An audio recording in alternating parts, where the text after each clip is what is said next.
Yeah, and I think that being faithful with someone does require some degree of discipline to not allow yourself to be put in a situation where you could be compromised, to make sure that if you are in a situation like that, you remove yourself from a situation, because I think we're all, whether you're male or female, if you have a situation that presents itself and you're really attracted to someone and they're coming on to you, you cannot stay in that situation for very long. You're playing with fire no matter what.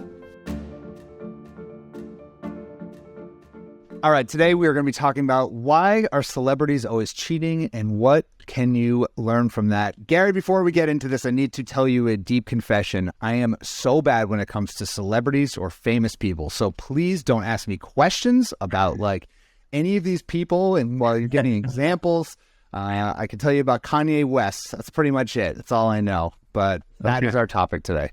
I mean, that's your deep, dark confession. I thought that was going a whole nother direction, but that's actually a redeeming quality to not know too much about celebrity.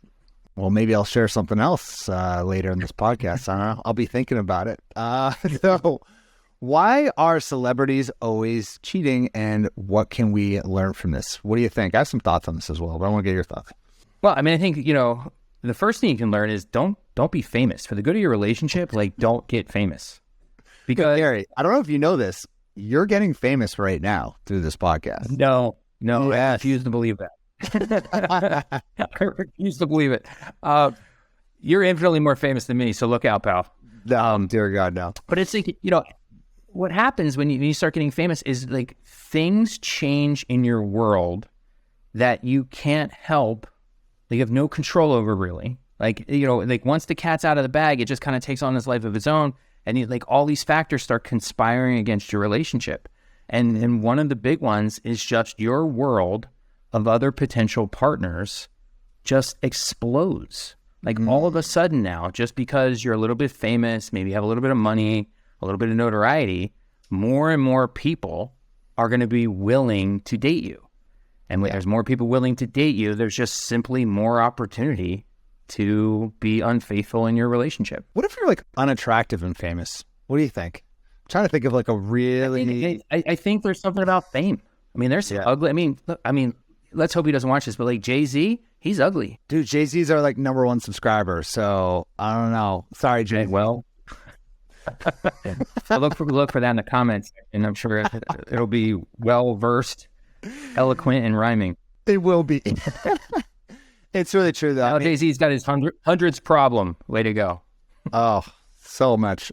So it is that old adage, people are only as faithful as they have options. And do you believe that? Is that kind of the core of this?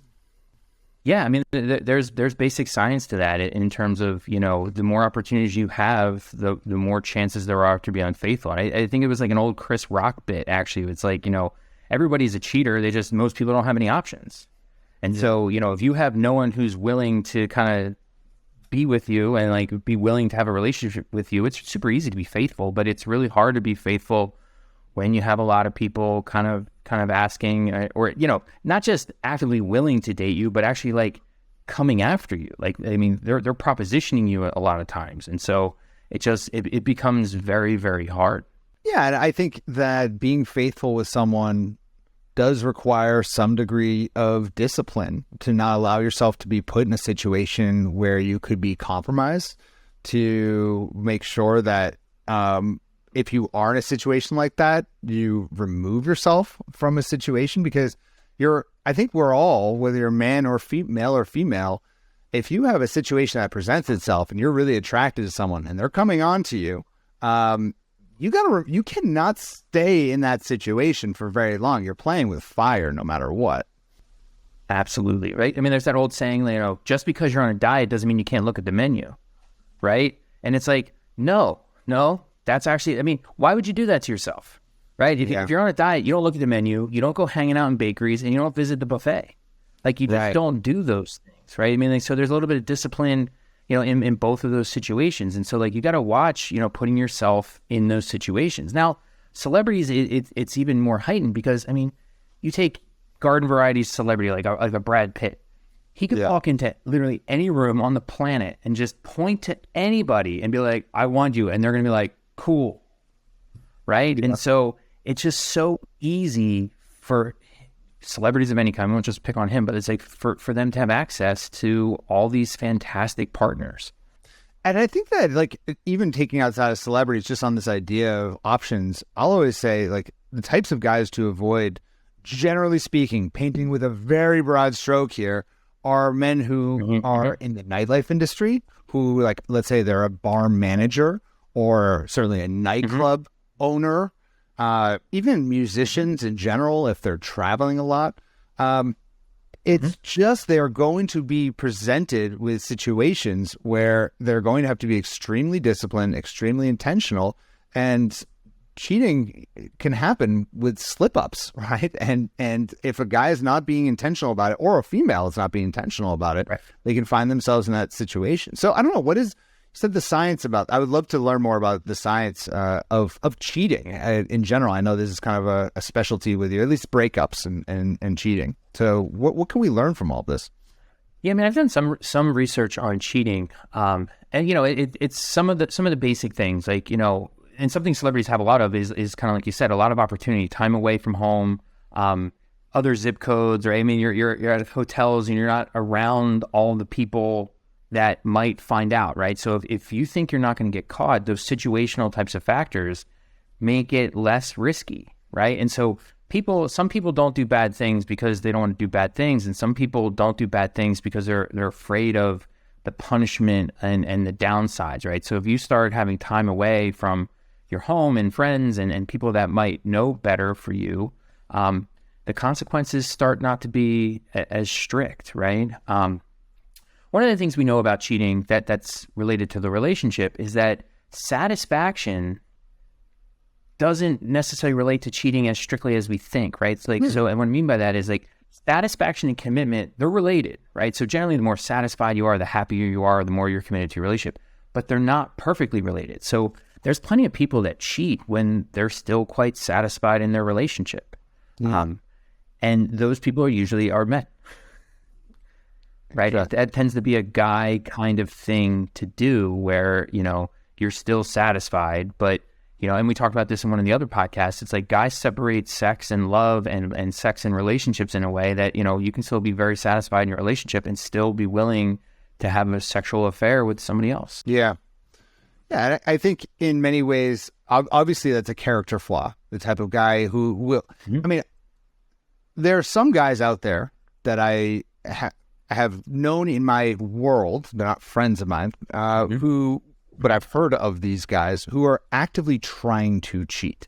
And that to me is so crazy to me. It's a character flaw in many ways. And I've found that, like, my thinking on all of this is cheating is lying. And if you can remove lying from your relationship at a foundational level, even the smallest little lies, suddenly the thought of cheating on someone goes out the window.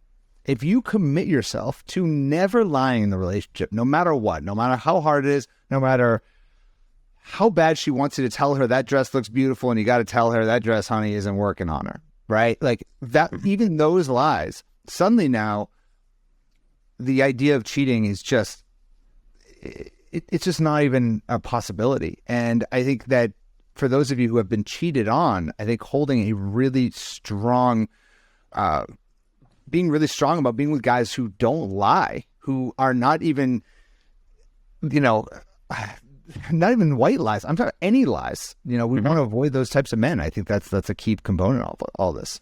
Yeah. And it's not just lies to you, right? I mean, like, you almost want to do like a character test. Like, is this a guy who's willing to lie to anybody about anything, right? It could be the convenience store person. It could be a waiter or waitress. Like, no, I didn't get that. You know, there's a million different ways that people can be dishonest. And so, you know, of course, one line, one department, it doesn't mean that you're going to be cheating, but it's like, these are all like little indicators, right? And so if you start to see like some questionable character issues with your guy and you think, oh, he's just like that with everybody else, he's not like that with me, oof. I mean, I think you're going to be in for a big surprise. Yeah. I don't know if I've shared this with you, but when I was in my 20s, maybe tell me if I've talked about this on the podcast already, but I guess I'm going to tell it again anyways. I was going out with this girl and I found out later that she had a boyfriend and we were like dating. I was in like my early 20s. Okay. So I was just dope and I was like, yeah, whatever, you know, I'm going to go about my life. But then it was so interesting to me because she started seeing me and she told me she had a boyfriend. I'm like, oh my God, what am I getting involved in? You know? And shortly thereafter, she tells me that she's falling in love with me and that she wants to leave her boyfriend for me. But I thought to myself, no way in hell would I ever get involved with someone like you, not only because you're already cheating, but you just have this fundamental character flaw that like it just becomes a complete deal breaker. And I think that a lot of us, when we are in the earliest stages of dating and falling for someone or liking someone, we look past these moments where he's lying to get out of some small little situation and he's lying really well. And you think to yourself, well, he would never do that to me. He probably will. And he probably does. And I just think like when you can bring that to your relationship, which is, look, no matter what, we don't lie to each other. And that is a fundamental boundary you kind of set with each of you in the relationship. I think that's the core of it all, man. And I think that is ultimately why a lot of these people do cheat. I mean, are there examples? There's got to be plenty of examples of people who are famous and celebrities who don't cheat, right? Oh, there's plenty more, right? I mean, it's like one of those things where like all the bad ones definitely stick out. And it's easy, you know, we know every time a celebrity cheats, right? Because we have like the good folks at, you know, TMZ to let us know. You know, certainly most people don't cheat, but, you know, I think, you know, a corollary to your, you know, look for the liar kind of thing is it's not just about not lying. It's about just being honest, right? And so being honest means being honest with your partner about where things are going well and where things are falling short. Because, you know, some of my own research shows that a big motivator, a big driver for cheating is not getting your needs fulfilled. Right. And so there's all kinds of different needs you can, you know, need to fulfill in a relationship. And it's like emotional and sexual. And one of the big ones that I've researched is the need for self-growth, right? This need for expansion of the self. And so we really look to our relationship partners to help us become better people. And so our romantic partner is one of the main people in our life that we look to help us improve. And so if our partner isn't helping us become a better person, then we're kind of stuck. Or what happens, and what my research shows, is like you start looking to other people to perform that role for you. And so what we find is that when people consider their relationship to be low in self-development, they're not getting the amount of self-growth that they really want and need, it's insufficient for them, they feel more susceptible to cheating. You know, we have research showing that those people actually do cheat more. So it's not even just how much self-fulfillment you're getting now. It's also if you think going forward in the future, your partner is not going to help you grow in the future, that also makes you more inclined to cheat, because fundamentally you want to be with somebody, like you want to have that relationship synergy, like you want to have you and your partner coming together, both helping each other become better people so you have a better relationship. If you don't think that's where your relationship is going, you're getting out of there. So one way to get out of there, the soft, like, you know, kind of the easy back burner way to get out of there is you test it out with a cheating relationship first, and then you kind of segue on out. Yeah, I could definitely see that, especially for people who get married early on in life. Like, I feel like when you're first getting together with someone, you're trying to predict their trajectory. And it can be kind of hard to do, especially if you're in your 20s, I think, especially because, you know, if you meet a guy and he seems great, he's got a good job, but like, you don't really know, he's smart.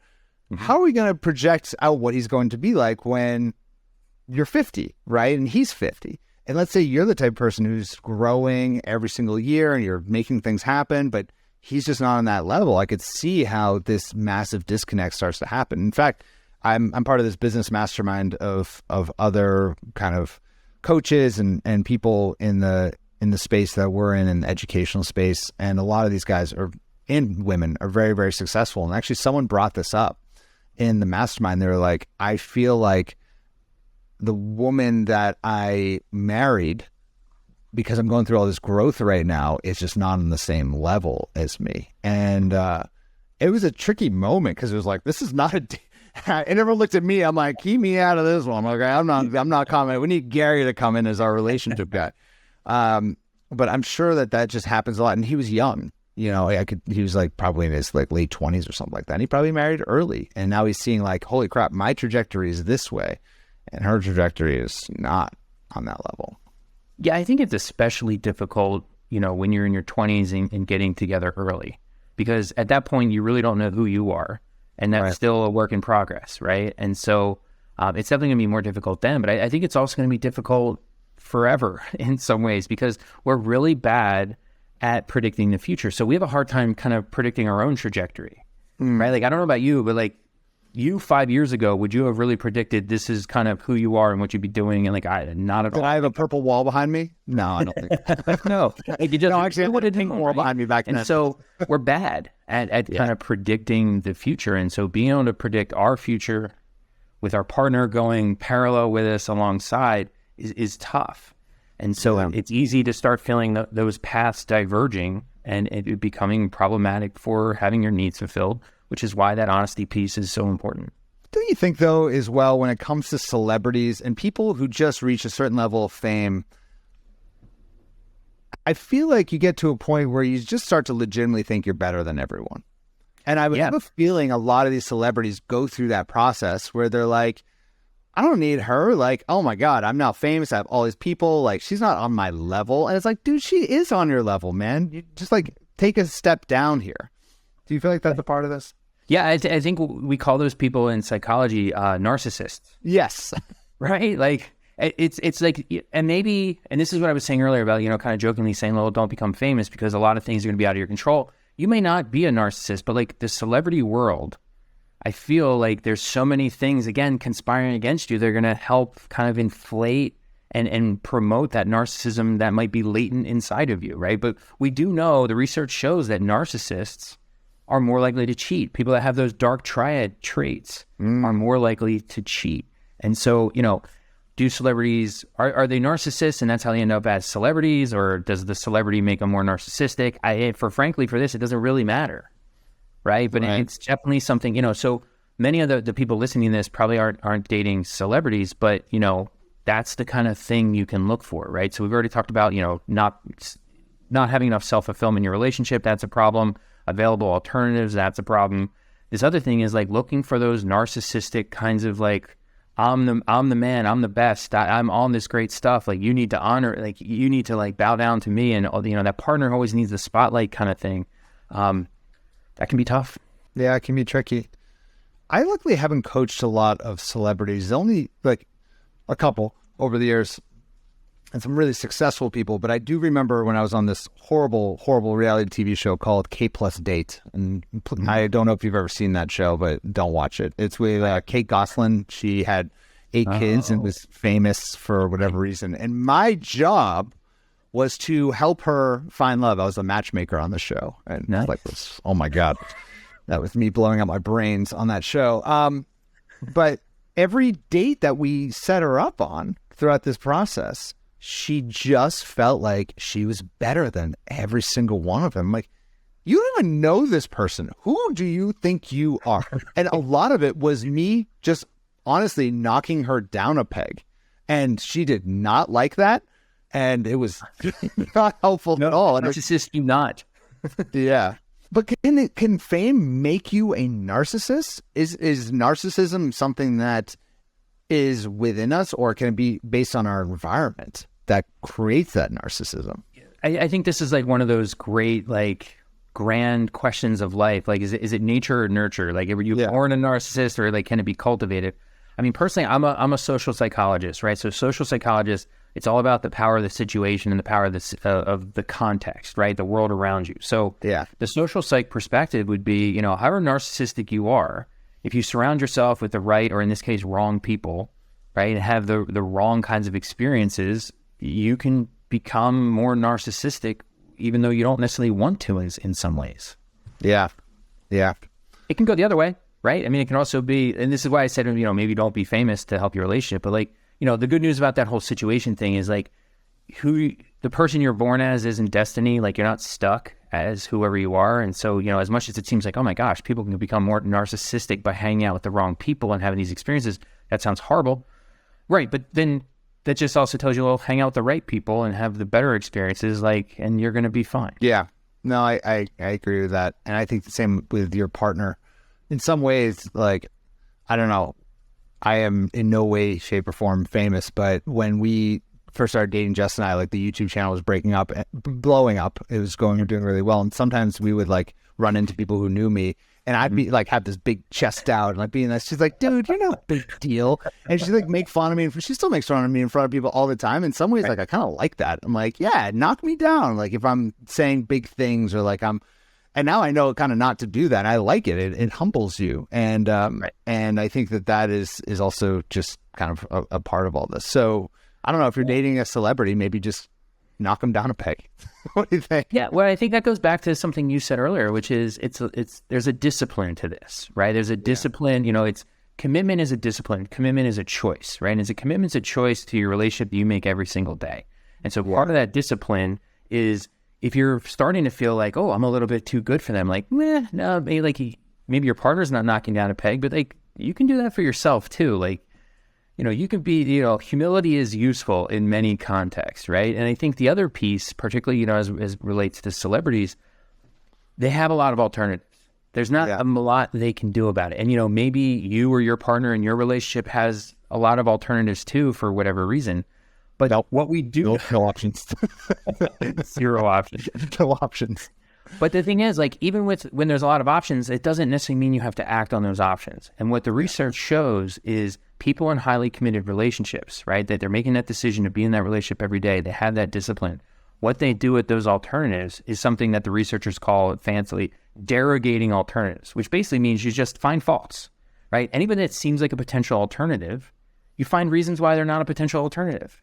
They're not smart enough. They have an annoying personality. Their laugh is annoying. Like you just find and that's the thing is like you can find really good things in anybody, and you can also find reasons not to date people. And so in this case, when an alternative presents itself, you basically just start picking at them and finding all the reasons why this would never work out. Like, we don't like the same types of food. You're a vegan, I like meat.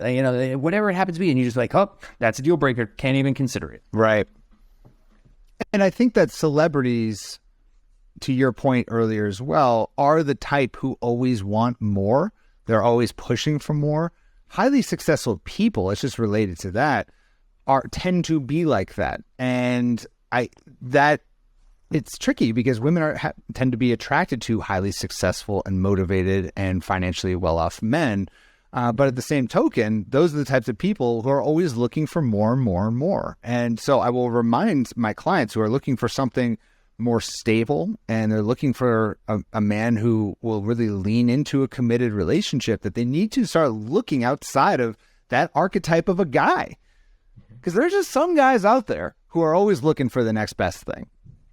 And those guys happen to be many times, the most charming, the most just ambitious, the guys who are always want more.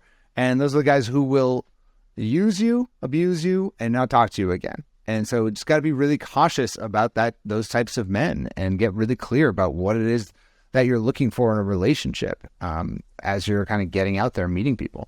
Yeah, no, what we call that in relationship science is this idea of fatal attraction. Like sometimes the thing that you are actually attracted to most initially, like that confidence, that ambition, that success, later becomes a thing you don't like and causes you problems, right? So as much as you want this certain type of guy, perhaps, that exhibits all these traits, okay, well, you got to look behind the curtain a little bit and it's what goes along with that? What's actually driving some of those behaviors and how does that translate? And how does that not only translate, with this person, but how does it translate over time, right? They might be into the thrill of the chase, but not necessarily the keeping of what they're acquiring along the way. And so, you got to look at the big picture. Yeah, that's interesting. Yeah, it just brings to mind, I've had a number of clients who are in Manhattan. Nothing against people who are in Manhattan. I was actually in Manhattan this past weekend. Saw Hamilton, which is really cool. But another side story. But I'm thinking back to one client in particular, and she's really ready to start a family. She was very successful herself, and she was always drawn to guys who were in finance, and that was her thing.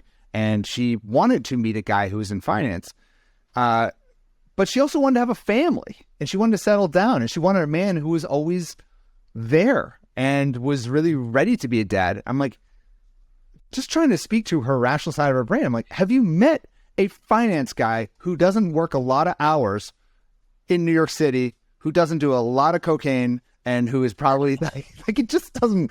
Good luck. Good luck. So we gotta look in a different direction. Sorry if anyone here is a finance person in New York. You're probably on drugs right now. Anyways, have you seen The Wolf of Wall Street? That's all. Yeah. What do they have in Wolf of Wall Street? The pills that they take. Is that Wolf of Wall Street? I don't know. I don't know. All right, I'm gonna Google it while you're talking. Wolf of Wall Street drug. What is it? But it is something that Quaaludes. Okay, so nice. They might be also on Quaaludes as well. just things to look out for, people. Look out for cocaine, Quaaludes, helpful tips. All right, so let's get this train back on the track. All right, so what is the underlying lesson here? What do you think for women who are getting out there and dating? Obviously, 99% of people who are listening are not actually trying to date celebrities. Is there an underlying lesson to keep in mind? Yeah, I mean, I would say first, don't date celebrities. Don't become famous. But also, look for some of those. You have to monitor the alternatives in your life. Like, you can't control whether your partner cheats necessarily, right? I mean, that's always going to be up to them. But for you, you have to control the alternatives, right? And so, like, sometimes that's going to be about not putting yourself in bad situations. It's that, if you're on don't visit the buffet if you're on a diet, right? Kind of thing. So don't put yourself out there. If alternatives present themselves to you, don't kind of like make it more tempting than it needs to be. Like, that harmless flirting is very rarely harmless. And so, rather than doing some harmless flirting, start doing some active derogating of those alternatives and finding things that might not be quite right with them. And, reasons why you should be, faithful to your partner and reasons why that person's not so great for you. And the last one, I think, is, just make sure you're being really honest with your partner about, your needs and what's going well, what's not going well, and, where you feel like things are falling short, so that rather than kind of shopping outside of your relationship to get those needs fulfilled, your partner can do all those things and probably really wants to do all those things. They just may not know that you're lacking at the moment. Yeah. Well, I love that. Let's end this on 18 famous people who've cheated on their partners and straight up admitted it. All right. We got Kevin Hart, Mario Lopez. That guy, talk about options. That guy looks like he's 20 and he's like 50. I don't know how that's possible. Jessica Simpson. Okay, Jude Law. Who is this? Kris Jenner. Interesting. Okay, Arnold Schwarzenegger. They all do. They all.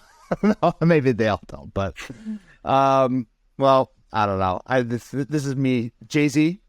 You're right. Jay-Z for sure. They're still together though, aren't they? Yeah, I mean, she made a whole album about it. Her whole album, Lemonade, was all about him cheating on her. All right.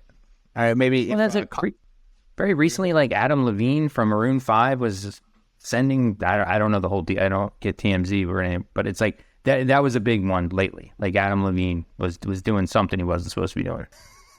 This is just two guys talking about like celebrities, and we clearly don't know anything about celebrities, but we do know the underlying science and psychology of relationships and dating. So, oh man. All right. Why don't you guys leave a comment if you can and let us know your favorite celebrity who's cheated. How about we end it with that? Gary, this was a fun one. We didn't talk about what we're going to do next week. So we'll just kind of leave this. Oh, one thing I wanted to do, actually, if you're open to it, is how to make a man miss you. I know it's a little outside of your thing, but I want to talk about creating space in a relationship in a healthy way. What do you think? Love it. I don't think we've talked about that yet. Yeah, there's actually a lot of great research on that. So I would love to let's do it. All right. Until next time. Thanks, Gary. That was fun. All right. Take care.